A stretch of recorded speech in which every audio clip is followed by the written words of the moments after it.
بسم اللہ الرحمن الرحیم۔ السلام علیکم۔ ایک دن ایک کو کھانا کھلایا، فقیر بولا تیری شادی کسی راجا سے ہوگی۔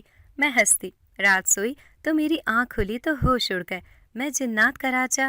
ارے نور بیٹا اٹھ جاؤ، اب کتنی دیر سوگی؟ دیکھو سورج سر پر چڑھایا ہے۔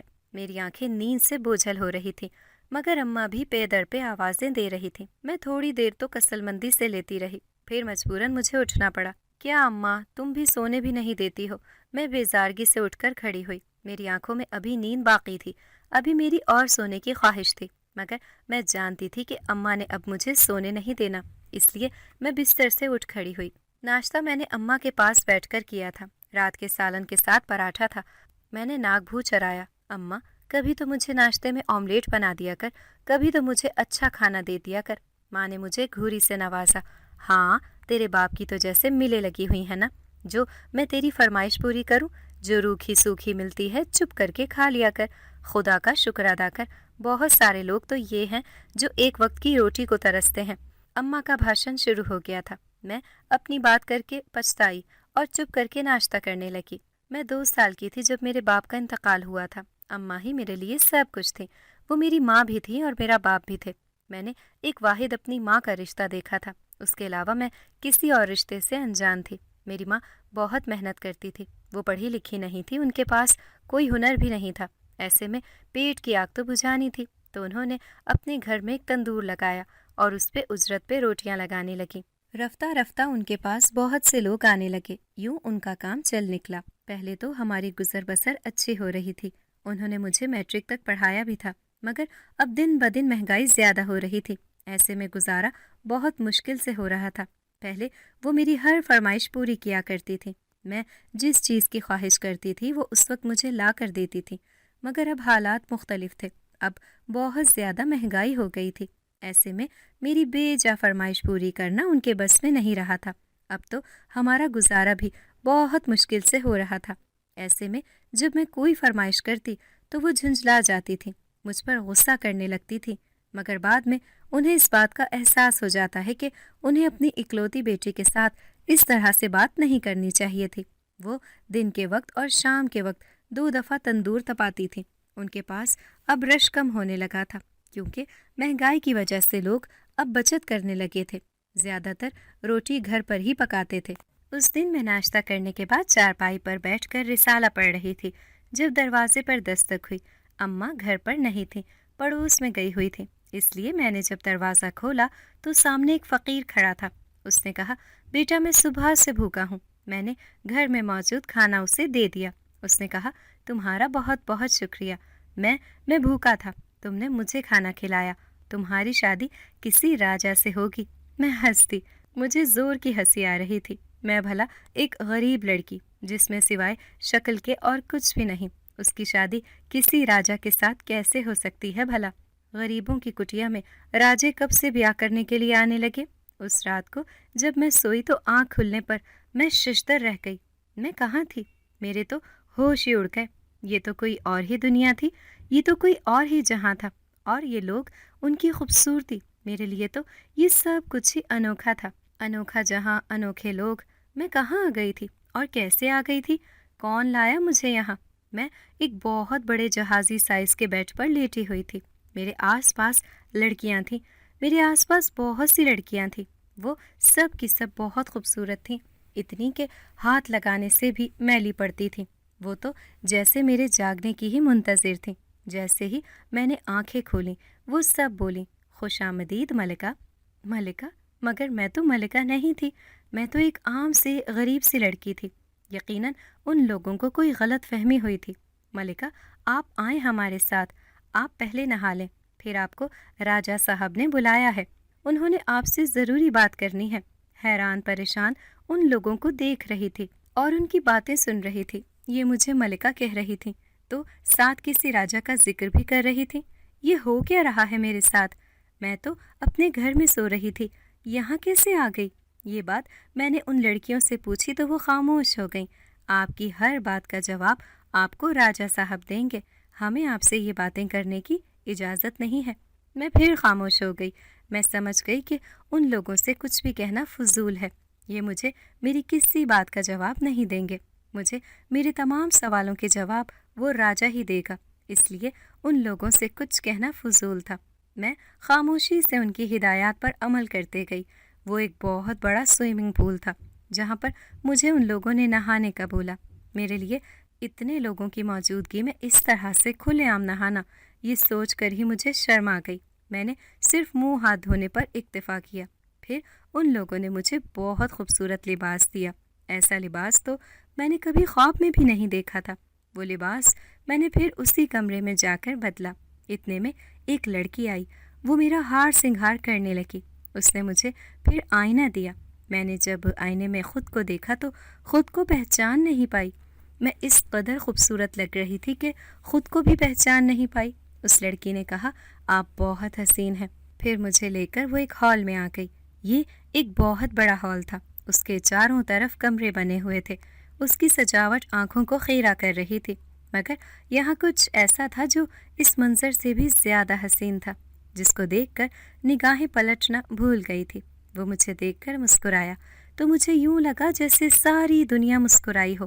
وہ ایک تخت پر بیٹھا ہوا تھا۔ اس نے مجھے اپنے پاس آنے کا بولا۔ میں بھی کسی معمول کی طرح چلتی ہوئی اس کے پاس آ گئی۔ اس نے مجھے بیٹھنے کو بولا۔ باقی سب وہاں سے چلی گئی تھی۔ یہاں اب ہم دونوں ہی تھے۔ اس نے کہا، آپ جانتی ہیں یہ کون سی دنیا ہے اور میں کون ہوں؟ میں نے نفی میں سر ہلایا۔ وہ تھوڑی دیر خاموشی سے سر جھکائے بیٹھا رہا، پھر بولا، یہ جنات کی دنیا ہے اور میں یہاں کا راجا ہوں۔ میری آنکھیں پھٹی کی پھٹی رہ گئیں۔ جنات؟ میری حالت دیکھ کر وہ محظوظ ہوتے ہوئے بولا، مگر تمہیں ڈرنے کی کوئی ضرورت نہیں ہے، ہم تمہیں کوئی نقصان نہیں پہنچائیں گے۔ اس کی تسلی پہ میرا دل کچھ حد تک مطمئن ہوا۔ مگر مجھے یہاں کیوں لائے ہیں؟ جانتے ہیں میری اماں کتنی پریشان ہوں گی؟ اماں کا خیال آتے ہی میرے دل میں بے کلی پھیل گئی۔ تمہاری اماں بالکل بھی پریشان نہیں ہوں گی، کیونکہ یہاں کا وقت تمہاری دنیا سے مختلف ہے۔ یہاں کی 100 صدیاں تمہاری دنیا کے ایک لمحے کے برابر ہیں۔ جب تم اپنی دنیا میں جاؤ گی تو تمہارا وقت وہیں سے شروع ہوگا جہاں پہ روکا تھا۔ میں منہ کھولے اس کی باتیں سن رہی تھی۔ یہ کون سی الف لیلا داستان سنا رہا تھا یہ مجھے یہاں کیوں لائے ہیں؟ اس نے ایک گہری سانس لی اور کہا، کیا خیال ہے پہلے کچھ کھانا لیا جائے؟ مجھے تو بہت بھوک لگ رہی ہے، پھر آرام سے تمہارے سب سوالوں کا جوابات بھی دوں گا۔ بھوک تو مجھے بھی بہت لگ رہی تھی، اس لیے میں نے خاموشی سے اس کی تائید کی۔ وہ مجھے ایک اور بڑے سے کمرے میں لے آیا۔ یہاں پہ ایک بہت بڑی میز ایک کونے سے لے کے دوسرے کونے تک کھانوں سے سجی ہوئی تھی۔ اس پہ طرح طرح کے کھانے تھے، ان سے بہت دلکش خوشبو اٹھ رہی تھی۔ میں نے خوب سیر ہو کر کھانا کھایا، اور کھانا کھانے کے بعد جب میں نے اس کی طرف دیکھا تو وہ ٹک ٹکی باندھے مجھے دیکھ رہا تھا۔ مجھے ڈھیروں شرم آئی۔ وہ کیا سوچ رہا ہوگا کہ میں کتنی ندیدی ہوں؟ پھر وہ مجھے لے کے باہر آ گیا۔ غالباً یہ باغ کا منظر تھا۔ یہاں پر بہت سے خوبصورت پودے تھے، طرح طرح کے پھلدار درخت تھے، بہت پیارے پیارے پرندے ان درختوں پر بیٹھے ہوئے تھے۔ میں اس خوبصورت نظارے کو دیکھنے میں محو تھی جب اس کی آواز پہ چونکی، تمہیں پرندے اچھے لگتے ہیں؟ ہاں، بہت زیادہ۔ اور اب آپ مجھے یہ بتائیں کہ مجھے یہاں کیوں لائے ہیں؟ میری بات پہ وہ چند پل خاموش رہا تھا، جیسے سوچ رہا ہو کہ اپنی بات کو کہاں سے شروع کرے۔ میرا نام راجا ذوالقرنین ہے، میں یہاں کا راجا ہوں۔ ہم مسلمان جنات ہیں، ہم باقی جنات سے الگ تھلگ ہیں۔ آج تک ہم سے کسی کو بھی کوئی تکلیف نہیں ہوئی، الٹا ہم اللہ کی مخلوق کی مدد کرتے ہیں۔ اور رہی بات تمہاری یہاں پر لانے کی، تو مجھے تمہاری مدد کی ضرورت ہے۔ کیسی مدد؟ میں سوچ میں پڑ گئی کہ اتنے طاقتور جن کو میری بھلا مدد کی کیا ضرورت پڑ سکتی ہے۔ آج سے 20 سال پہلے میرے دادا جان نے ایک پیش گوئی کی تھی۔ مجھے مخالف قبیلے کی طرف سے خطرہ تھا، وہ ہم پر قابو پا کے یہاں پر ایک مذہب کا پرچار کرنا چاہتا ہے۔ وہ ہندو قبیلے سے ہے۔ اگر میں کسی مسلمان آدم زادی سے شادی کروں اور اس سے اولاد پیدا کروں تو وہ اولاد بہت طاقتور ہوگی۔ کوئی شہزور سے بھی شہزور جن دیو اس کا مقابلہ نہیں کر سکے گا، اور جب وہ پیدا ہوگا تو اس کی وجہ سے مجھے بھی بہت سی طاقتیں ملیں گی، اور یوں وہ ہندو قبیلہ اپنے منہ کی کھا کر رہے گا، کبھی ہم پر غالب نہیں آ سکے گا۔ اس آدم زادی کی میرے دادا جان نے کچھ نشانیاں بتائی تھیں۔ میں کتنا وقت تمہاری دنیا میں فقیر کے بھیس میں پھرتا رہا۔ اس دن میں تمہارے گھر میں گیا تو مجھے تم نظر آ گئیں۔ تم میں وہ سب نشانیاں موجود تھیں جو میرے دادا جان نے بتائی تھیں۔ اس لیے میں تمہارے ساتھ شادی کرنا چاہتا ہوں اور اپنے قبیلے کو بچانا چاہتا ہوں۔ میرا منہ حیرت سے کھلے کا کھلا رہ گیا تھا۔ بھلا انسان اور جن کی شادی کیسے ہو سکتی ہے؟ یہ شادی ہم جائز مقصد کے لیے کر رہے ہیں۔ جب میں اپنے مقصد میں کامیاب ہو جاؤں گا تو تمہیں تمہاری دنیا میں چھوڑ آؤں گا۔ جب تم اپنی دنیا میں جاؤ گی تو تمہارا وقت وہیں سے شروع ہوگا جہاں پر رکا تھا۔ یہاں پر تمہارے ساتھ کیا ہوا، تم یہاں پر کتنے دن رہیں، اس بات کا کسی کو کچھ پتہ نہیں چلے گا۔ وہ تو ٹھیک ہے، تو جو میرا بچہ ہوگا وہ کیا میں اپنی دنیا میں لے کے جاؤں گی؟ نہیں، تم اسے یہیں پر چھوڑ کر جاؤ گی۔ جب تم اپنی دنیا میں جاؤ گی تو یہاں پر جو کچھ بھی ہوا وہ سب کچھ تم بھول جاؤ گی۔ تمہارے ذہن سے یہ سب باتیں نکل جائیں گی۔ یہ کیسے ممکن ہے؟ یہ دنیا عجائبات کا مجموعہ ہے۔ اس دنیا میں سب کچھ ممکن ہے۔ تم بس اس شادی کے لیے راضی ہو جاؤ۔ تمہیں کسی قسم کی کوئی تکلیف نہیں ہوگی۔ تم یہاں بہت آرام سے رہو گی۔ آپ مجھے بتا سکتے ہیں کہ وہ کون سی نشانیاں ہیں جو آپ کے دادا جان نے بتائی تھیں؟ تم نوچندی جمعرات کو ایک خاص ساتھ میں پیدا ہوئی تھی جس کا ذکر بابا جان نے کیا تھا۔ تمہاری کلائی پر ایک چاند کا نشان بنا ہوا ہے۔ میں نے فوراً اسے اپنی کلائی دکھائی، وہاں پر واقعی چاند کا نشان بنا ہوا تھا۔ تم ایک رحم دل اور خدا ترس لڑکی ہو اور تمہاری ایمان کی قوت بھی مضبوط ہے۔ یہ نشانیاں مجھے دادا جان نے بتائی تھیں، یہ سب تم میں موجود تھیں، اس لیے تمہیں یہاں پر لے آیا۔ اگر تم ہاں کر دو تو کل ہی ہمارے نکاح کی تقریب منعقد کر دی جائے گی۔ میری رضامندی پر میرے نکاح کی تیاریاں ہونے لگیں۔ میرے لیے بہت شاندار لباس اور زیور بھیجا گیا تھا جس کو دیکھ کر میری آنکھیں خیرہ ہو رہی تھیں۔ ایسی شان و شوکت کا تو میں نے کبھی تصور بھی نہیں کیا تھا۔ مجھے جو کچھ ملا تھا یہ میری سوچ سے بڑھ کر تھا۔ ایک جن زادی مجھے تیار کرنے لگی۔ تیار ہونے کے بعد جب میں نے آئینہ دیکھا تو اپنا روپ مجھے پرایا پرایا سا لگا۔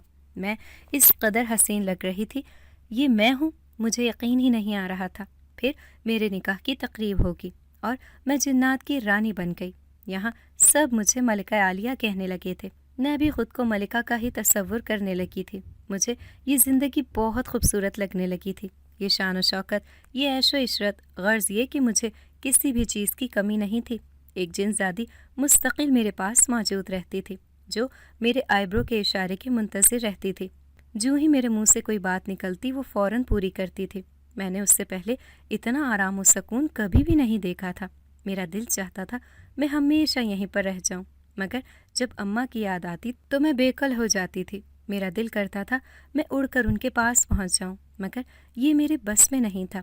ایک بار میں نے ذوالقرنین سے کہا تھا مجھے میری دنیا میں لے کے چلو تو اس نے انکار کر دیا۔ اس نے کہا تمہیں کچھ عرصہ یہیں پر رہنا پڑے گا، تو میں ایک ہی بار میں تمہاری دنیا میں لے کر جاؤں گا۔ انہی دنوں مجھے ماں بننے کی خوشخبری ملی۔ یہ خبر سن کے میں بھی بہت خوش ہوئی، مگر ساتھ ہی میں اداس ہو گئی جب مجھے یہ یاد آیا یہ بچہ مجھ سے چھن جائے گا۔ اداسی کی ایک لہر میرے پورے وجود میں سرایت کر گئی تھی۔ ذوالقرنین نے مجھ سے میری اداسی اور خاموشی کا سبب پوچھا تو میں نے اسے اپنی اداسی کا سبب بتا دیا۔ وہ کچھ پل تو خاموش رہا، پھر کچھ سوچ کر بولا کہ اگر تم ہمیشہ یہاں رہنا چاہتی ہو تو تم رہ سکتی ہو، تمہیں یہاں سے کوئی بھی نہیں نکالے گا، مگر تم ایک بار اپنی دنیا میں چلی گئی تو واپس نہیں آ سکو گی۔ ایسا کیوں ہے؟ میں نے اس سے پوچھا۔ یہ ہماری دنیا کا قانون ہے اور ہم اس قانون کو بدل نہیں سکتے۔ اگر بدلنے کی کوشش کریں گے تو سزا کے مستحق ٹھہریں گے۔ کیسی سزا؟ جب کوئی بھی جن اپنی حد کراس کرتا ہے تو اسے شاہ جنات کی طرف سے سزا ملتی ہے۔ یہ سزا کسی بھی قسم کی ہو سکتی ہے۔ اس کی طاقت اس سے چھین لی جا سکتی ہے، اسے دنیا سے نکال دیا جا سکتا ہے، اسے کسی اور شکل میں بدل دیا جا سکتا ہے، اسے کسی جانور کی شکل میں بدل دیا جا سکتا ہے۔ مجھے یہ سن کر جھجھڑ سی آ گئی۔ تو پھر تو آپ کے قبیلے میں کوئی بھی اپنی حد کراس کرتا نہیں ہوگا؟ اب ایسا بھی نہیں ہے۔ سرکش جنات قانون کی خلاف ورزی کرتے ہیں اور انہیں اپنے کیے کی سزا بھی فوراً مل جاتی ہے۔ ابھی پچھلے دنوں ہمارے قبیلے کی ایک لڑکی نے مخبری کی تھی۔ اسے شاہ جنات نے ایک بلی کی شکل میں بدل دیا اور اسے انسانوں کی دنیا میں پھینک دیا۔ نہ جانے وہ زندہ بھی ہے یا مر گئی۔ مجھے جنات سے بہت ڈر لگتا تھا۔ مجھے لگتا تھا جنات بہت ہی خوفناک ہوتے ہیں، انسانوں کے لیے خطرناک ہوتے ہیں، مگر آپ تو میری سوچ سے بالکل مختلف ہیں۔ اب تو مجھے ایسا لگتا ہے کہ مجھے آپ سے محبت ہونے لگی ہے۔ میں نے شرماتے ہوئے ایسی ادا سے کہا وہ اپنا دل تھام کے رہ گیا، اور یہ سچ بھی تھا، مجھے اس سے واقعی میں محبت ہو گئی تھی۔ قطع نظر اس کے کہ وہ جن تھا یا انسان تھا، وہ میرا شوہر تھا، اور شوہر سے محبت ہونا تو فطری بات ہے۔ وہ بھی مجھ سے بہت محبت کرنے لگا تھا۔ اس بات کا اظہار اس کے ہر انداز سے ہوتا تھا۔ اس کا میرا خیال رکھنا، میرے لیے فکر مند رہنا، یہ تمام چیزیں اس کی محبت کو ہی ظاہر کر رہی تھیں۔ بچے کی ولادت کے دن نزدیک آ رہے تھے اور مجھ پہ گھبراہٹ طاری تھی۔ ایک تو مجھ پر آنے والے وقت کا خوف سوار تھا، دوسرا میں اس چیز سے بھی ڈر رہی تھی کہ میں ذوالقرنین اور اپنے بچے سے دور چلی جاؤں گی۔ گو کہ اس نے مجھے یہ آپشن دیا تھا کہ میں وہاں ہمیشہ رہ سکتی ہوں، مگر یہ میرے لیے کسی طور بھی ممکن نہیں تھا۔ مجھے اپنی دنیا میں ہی واپس آنا تھا۔ یہاں سکون تھا، آرام تھا، عیش و عشرت، غرض یہ کہ سب کچھ تھا، مگر یہ میری دنیا نہیں تھی، یہ میرے جیسے انسان نہیں تھے۔ میں یہاں خوش تھی مگر مطمئن نہیں تھی۔ اگر مجھے ذوالقرنین سے محبت تھی تو مجھے اپنی ماں سے اس سے کہیں گنا زیادہ محبت تھی۔ اپنی ماں سے دور رہنا میرے لیے سوہان روح کے برابر تھا۔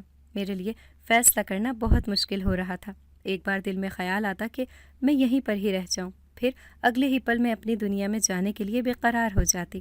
یہی سوچتے سوچتے وہ مشکل وقت بھی آ گیا جس گھڑی کا میں سوچ سوچ کر پریشان ہو رہی تھی۔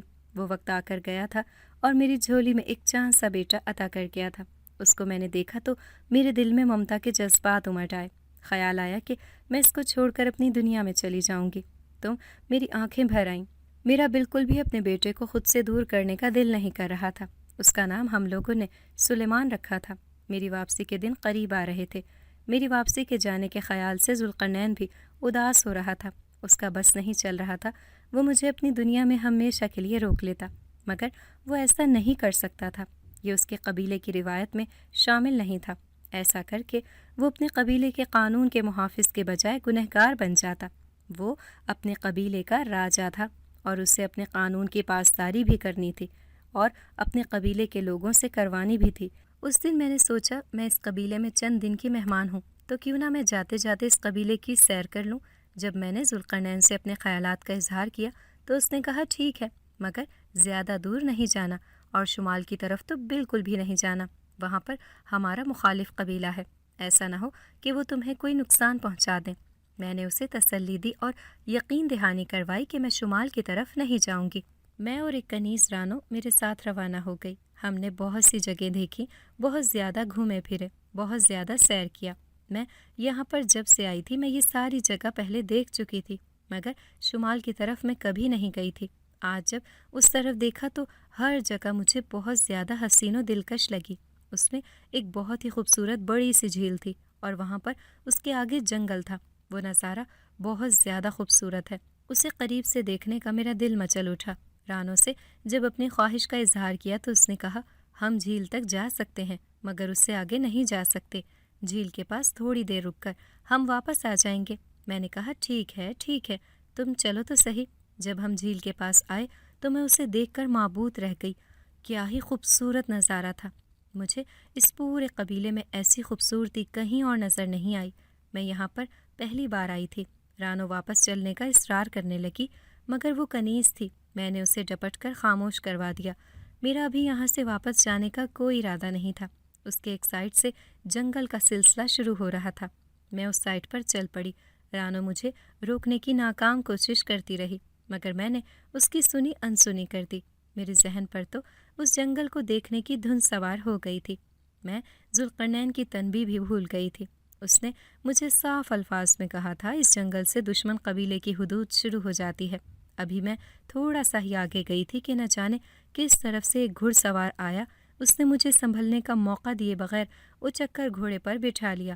آخری خیال جو مجھے آیا کہ میں دشمن کے نرغے میں پھنس چکی ہوں۔ اس کے بعد میں ہوش و حواس سے بیگانہ ہو گئی۔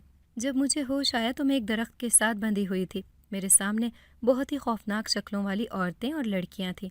وہ اس طرح خوفناک تھیں کہ ان کو دیکھتے ہی میں نے زور سے آنکھیں میچ لیں۔ مجھے دیکھ دیکھ کر وہ آپس میں باتیں کر رہی تھیں۔ ان کے انداز مجھے ایسے لگ رہے تھے جیسے وہ کسی بات پر خوشی کا اظہار کر رہی ہوں۔ مجھے ان کی زبان بالکل بھی سمجھ نہیں آ رہی تھی۔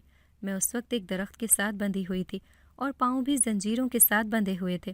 میں ہلنے جلنے سے بھی قاصر تھی۔ میرا دماغ یہ سوچنے میں مصروف تھا کہ میں یہاں سے کیسے نکل سکتی ہوں۔ اتنے میں وہاں پر ایک موٹی سی عورت آئی۔ میرے سامنے اس نے لکڑیاں جلائیں، ایک بہت بڑا سا دیگچا اس کے اوپر رکھا اور اس میں پانی ڈالنے لگی۔ اب وہاں پر چھوٹے بچوں کی تعداد میں بھی اضافہ ہو گیا تھا۔ وہ سب لوگ ایک ہی جیسے تھے، ایک ہی جیسے خوفناک اور ڈراؤنے۔ وہ میری جانب اشارہ کر کے آپس میں باتیں کر رہے تھے۔ ان کی زبان مختلف تھی تو میں ان کی بات سمجھنے سے قاصر تھی، مگر حالات مجھے کسی بھی طور پر حوصلہ افزا معلوم نہیں ہو رہے تھے۔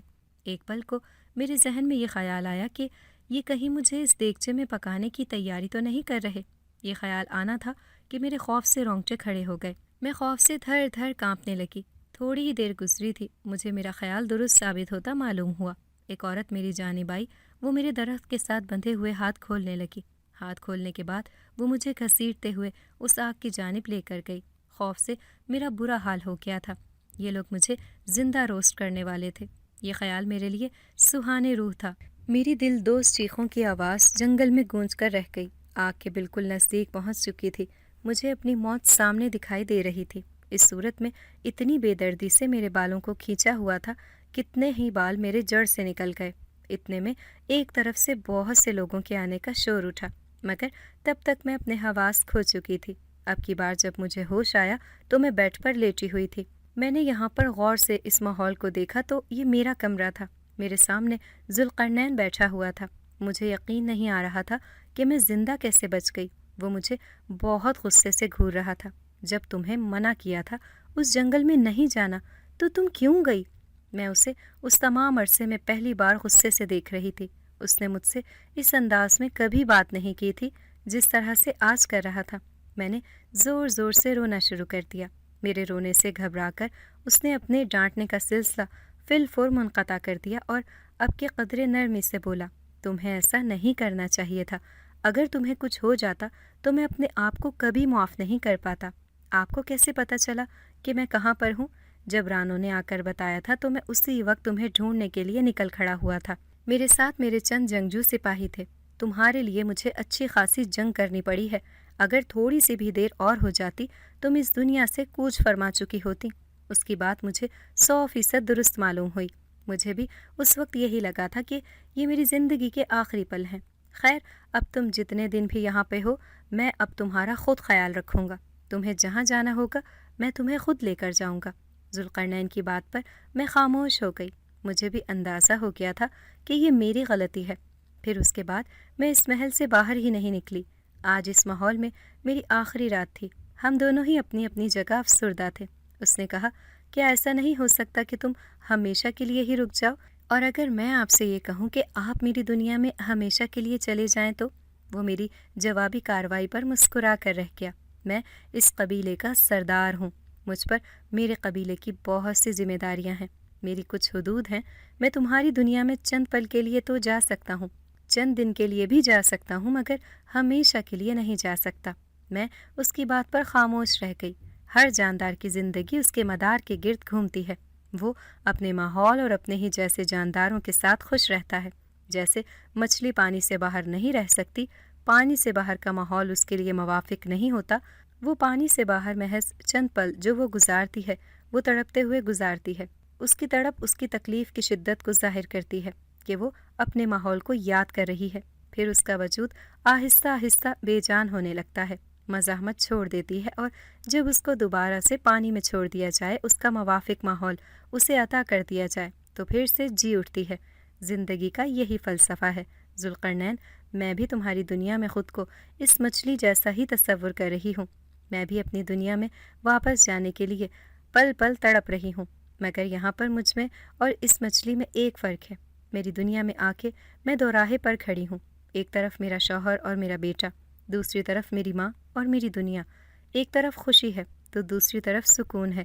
اگر رہ گئی تو جی نہیں پاؤں گی، اور تم جانتے ہو زندہ رہنے اور جینے میں فرق ہوتا ہے۔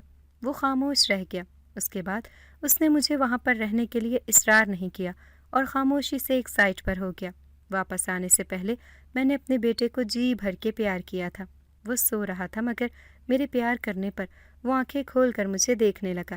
میں اس کو آخری بار دیکھ رہی تھی، اس لیے اسے جی بھر کر دیکھا۔ ذوالقرنین مجھے خود چھوڑنے آیا تھا۔ اس نے مجھے زیورات کا ایک صندوق دیا تھا اور کہا تھا، یہ تمہارے کام آئے گا۔ اس نے مجھے کہا، میں چاہتا ہوں کہ تم مجھے ہمیشہ یاد رکھو۔ اس لیے میرے علاوہ تمہیں سب کچھ بھول جائے گا۔ تمہیں ہمیشہ میں یاد رہوں گا کیونکہ میں تمہیں یاد رہنا چاہتا ہوں۔ میری طرف سے تم آزاد ہو، تم جس کے ساتھ چاہے شادی کر لو۔ آج کے بعد میں یا میرا بیٹا کبھی اس دنیا میں نہیں آئیں گے۔ تم اپنی دنیا میں خوش رہو، ہم اپنی دنیا میں۔ اس نے مجھے کہا اپنی آنکھیں بند کرو اور جب میں آنکھیں کھولنے کا بولوں تب کھولنا۔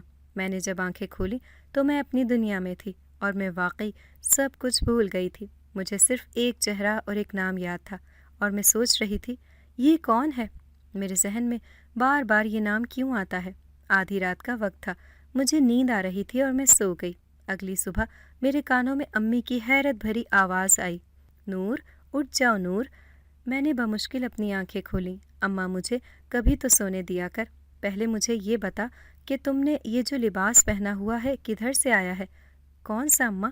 میں نے سوتے سوتے ایسا شاہی لباس پہن لیا ہے جس کی تفتیش کر رہی ہے؟ وہی 100 بار کا پہنا ہوا گھسا پٹا سوٹ ہے اور تو ایسے کہہ رہی ہے جیسے میں نے کسی ملکہ کا شاہانہ لباس پہنا ہوا ہے۔ مانو میں یہ کہہ رہی ہوں، سیدھی سیدھی بتا مجھے کیا چکر ہے؟ اب کی بار ان کی آواز میں جھنجھلاہٹ نمایاں تھی۔ کیا مصیبت ہے، بندہ سو بھی نہیں سکتا؟ اب میں نے جیسے ہی بمشکل اپنی آنکھیں کھولیں تو وہ بند ہونا ہی بھول گئیں۔ میں خود حیرت زدہ رہ گئی۔ اماں سچ کہہ رہی تھی، واقعی میں نے بہت زیادہ قیمتی لباس پہنا ہوا تھا اور اس پر سونے کی تاروں کا کام ہوا تھا۔ میں کبھی اماں کو دیکھتی، کبھی اپنے لباس کی طرف دیکھتی۔ یہ ماجرا تو میری سمجھ سے باہر تھا۔ میں نے پھر ماں کے کہنے پر ہی کپڑے بدل دیے۔ اماں اور میں سوچ سوچ کر پاگل ہو رہی تھی کہ یہ سب کیا ہے۔ تھوڑی دیر کے بعد اماں کمرے میں گئی، وہ اپنا دوپٹہ ڈھونڈ رہی تھی۔ کچھ ہی پل گزرے تھے جب اماں کی حیرت بھری چیخ نما آواز سنائی دی، نور یہاں آؤ ذرا۔ میں جب کمرے میں گئی تو میں بھی حیران رہ گئی۔ وہاں ایک بکسہ پڑا ہوا تھا جس میں سونے اور ہیرے کے زیورات پڑے ہوئے تھے۔ اماں اور میں منہ کھولے ایک دوسرے کی طرف دیکھتی رہ گئیں۔ اماں نے کہا، یہ ہمارے لیے غیبی مدد ہے، یہ کسی بہت ہی نیک اور سخی جن کا کام ہے۔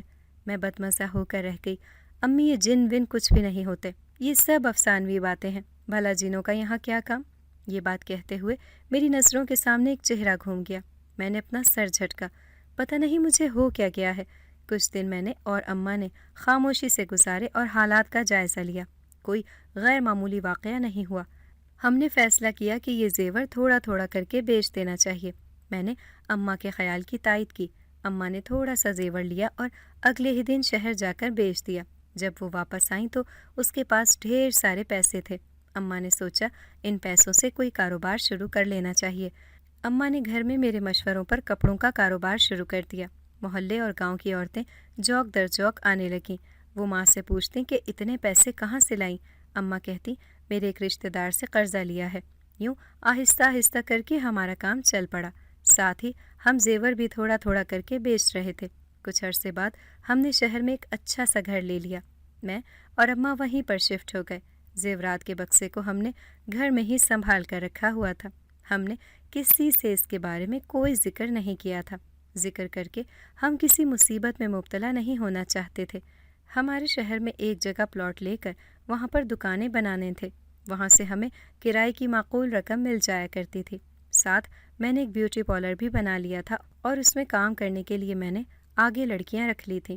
انہی دنوں میری ایک لڑکے سے ملاقات ہوئی۔ مجھے تو جانے کیا ہی ہو گیا، میں اسے دیکھتے ہی اس پر عاشق ہو گئی، اس کے لیے دیوانی ہو گئی۔ اس نے مجھ سے اظہار محبت کر کے گویا مجھے خرید ہی لیا۔ اس نے مجھے کہا تھا وہ دنیا میں اکیلا ہے، اس کے آگے پیچھے کوئی بھی نہیں ہے۔ مجھے اس کی بات پر آنکھ بند کر کے یقین تھا، اس کے کانوں سے سننے اور اس کی زبان سے بولنے لگی تھی۔ میں نے اماں کو بھی بتا دیا تھا کہ میں اس کے ساتھ شادی کروں گی۔ اماں جب اس سے ملی تو وہ ماں کو پسند نہیں آیا تھا۔ اماں نے کہا، یہ ایک لالچی اور خود غرض انسان لگتا ہے، مگر میری آنکھوں پر تو اس کی محبت کی پٹی بندھی ہوئی تھی، مجھے اس کی برائی نظر نہیں آتی تھی۔ اس کی خاطر میں نے اماں سے لڑائی مول لی، اپنی ماں کو ناراض کر دیا تھا۔ نہ جانے مجھے کیا ہو گیا تھا۔ انہی دنوں اس نے مجھے کہا، میں تمہارے ساتھ جلدی شادی کروں گا، ابھی میری رہائش کا مسئلہ ہے، مجھے مالک مکان نے گھر سے نکال دیا ہے، تمہارے گھر میں رہنے کے لیے مجھے ایک کمرہ مل سکتا ہے؟ میں اسی وقت اس کو گھر لے آئی اور رہنے کے لیے ایک کمرہ دے دیا۔ میری اس حرکت پر اماں نے اپنا سر پیٹ لیا، مگر وہ مجھے کچھ نہیں کہہ سکتی تھی کہ میں اس کے کہنے سننے میں نہیں رہی تھی۔ میں اسے شادی کا جب بھی بولتی وہ میری بات کو ٹال دیتا اور کہتا جلدی شادی کروں گا، ابھی حالات ٹھیک نہیں ہیں۔ انہی دنوں رات کو سوتے ہوئے مجھے کچھ عجیب سا احساس ہوا، ایک عجیب سی جانی پہچانی سی خوشبو مجھے محسوس ہوئی۔ میری آنکھ کھل گئی، میرے سامنے وہ چہرہ تھا جو میرے تصور میں رہتا تھا، اب وہ میری تصویر سے نکل کر میرے روبرو تھا، بالکل سامنے تھا۔ مجھے جاگتا پا کر مسکرایا۔ کیسی ہو؟ اس کے انداز میں بہت اپنائیت تھی، بہت محبت تھی، جیسے مجھے برسوں سے جانتا ہو۔ آپ کون؟ یہ سوال پوچھتے ہوئے میں نے دروازے کی سمت دیکھا جو اندر سے بند تھا۔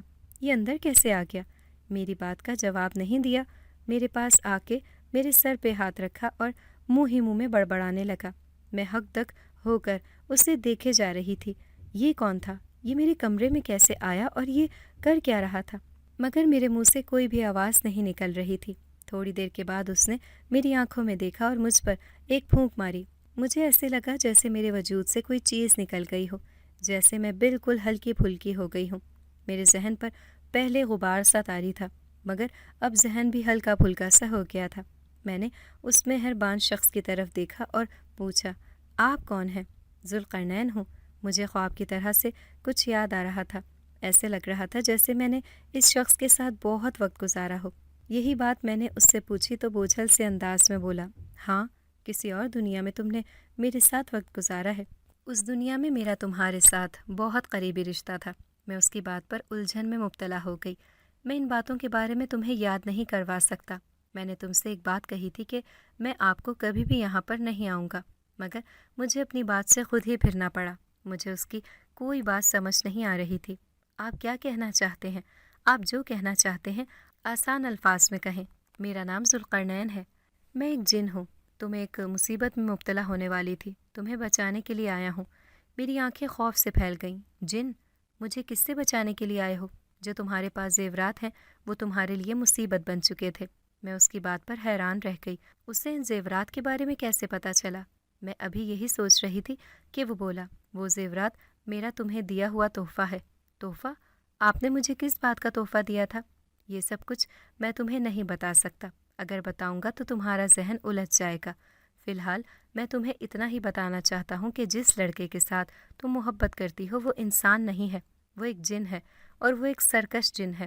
اس نے تم پر سحر عشق کر کے تمہیں اپنی محبت میں مبتلا کیا۔ اس کا مقصد تم سے وہ زیورات حاصل کرنا تھا۔ وہ تم سے محبت نہیں کرتا، تمہیں قتل کرنے کے بعد وہ یہ زیورات اپنی محبوبہ کو پیش کر دیتا، جس نے اس سے یہ فرمائش کی تھی۔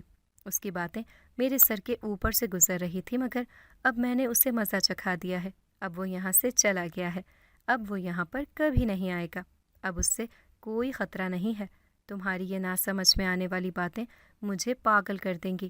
وہ افسردہ سا ہو گیا، اس لیے میں تمہارے سامنے آنا نہیں چاہتا تھا، مگر میرے پاس اس کے لیے اور کوئی راستہ نہیں تھا۔ نور، تمہیں پریشان ہونے کی ضرورت نہیں ہے، کوئی تمہیں نقصان نہیں پہنچا سکتا، اور اگر کسی نے ایسا کرنے کی کوشش کی تو اسے پہلے مجھ سے ٹکرانا ہوگا۔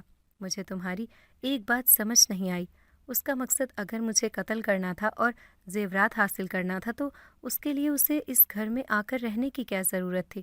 وہ جن تھا تو پلک جھپکتے ہی یہ کام کر سکتا تھا۔ یہ کام اتنا بھی آسان نہیں تھا۔ تم ایک مسلمان ہو، تمہاری ماں ہر وقت تم پر اللہ کے کلام پڑھ کر حصار میں رکھتی ہے، اور دوسرا تم اس خزانے کی مالک تھی۔ تمہاری اجازت سے تو اس میں سے کوئی لے سکتا تھا، مگر چرا کے کوئی بھی نہیں لے جا سکتا، اور اس کا کوئی مالک بھی نہیں بن سکتا جب تک تم زندہ ہو۔ مگر تمہیں اب پریشان ہونے کی ضرورت نہیں ہے، تمہیں اب کسی سے بھی کوئی خطرہ نہیں ہے، تم ہمیشہ مجھے اپنے ساتھ پاؤ گی۔ وہ ایک دم سے غائب ہو گیا۔ میں حیرت زدہ رہ گئی، مجھے جنات پر بالکل بھی یقین نہیں تھا۔ تو جو یہ کہہ رہا تھا وہ کیا تھا؟ میرے تصور میں بھی تو کبھی کبھی اس کا چہرہ آتا تھا، اور مجھے ان زیورات کا بھی تو نہیں پتہ وہ کہاں سے آئے تھے۔ اس بارے میں نہ میں جانتی تھی نہ اماں جانتی تھی۔ اگلی صبح جب میں اٹھی تو ناشتہ کرنے کے بعد باہر لان میں بیٹھی تھی، خود کو بہت ہلکا پھلکا محسوس کر رہی تھی۔ پچھلے دنوں جس طرح مجھ پر عشق کا بھوت سوار تھا، اب تو میں اسے بھول ہی چکی تھی۔ رفتہ رفتہ کئی دن بیت گئے۔ اماں نے مجھ سے اس کے بارے میں پوچھا، وہ کہاں گیا؟ مگر میری طرف سے تسلی بخش جواب نہ پا کر وہ خاموش ہو گئیں۔ ایک طرح سے وہ خوش ہو گئی تھی، کیونکہ وہ انہیں بالکل بھی پسند نہیں آیا تھا۔ جب کافی دنوں تک نہ میں نے اس کا ذکر کیا نہ گھر آیا تو ماں مطمئن ہو گئی۔ وہ میرے لیے رشتے دیکھنے لگی۔ ایک حافظ قرآن تھا، وہ ایک روحانی عامل بھی تھا۔ اماں کو وہ بندہ پہلی نظر میں ہی پسند آ گیا۔ میں نے اماں کی مرضی کے آگے سر جھکا دیا اور اس کے ساتھ شادی کر لی۔ شادی کے پہلے ہی دن اس نے مجھے دیکھا اور کہا، آپ تو بہت لمبا سفر کاٹ کر آ رہی ہیں۔ میں نے حیرت سے اس کی طرف دیکھا۔ یہ چند گھر چھوڑ کر ہی تو میرا گھر تھا، پھر وہ کون سے سفر کی بات کر رہا تھا؟ میرے پوچھنے پر اس نے ٹال دیا اور مسکراتے ہوئے بولا، میں نے ایسے ہی بات برائے بات کی ہے، آپ اس بات کو زیادہ محسوس نہ کریں۔ 2 سال کے بعد اللہ پاک نے مجھے 2 جڑواں بیٹے عطا کیے۔ وہ دونوں خود سے زیادہ خوبصورت تھے۔ ان کو دیکھ کر مجھے ایک چہرہ یاد آتا تھا، مگر کس کا؟ میں یہ سمجھنے سے قاصر تھی۔ شادی کو 10 سال ہو گئے ہیں۔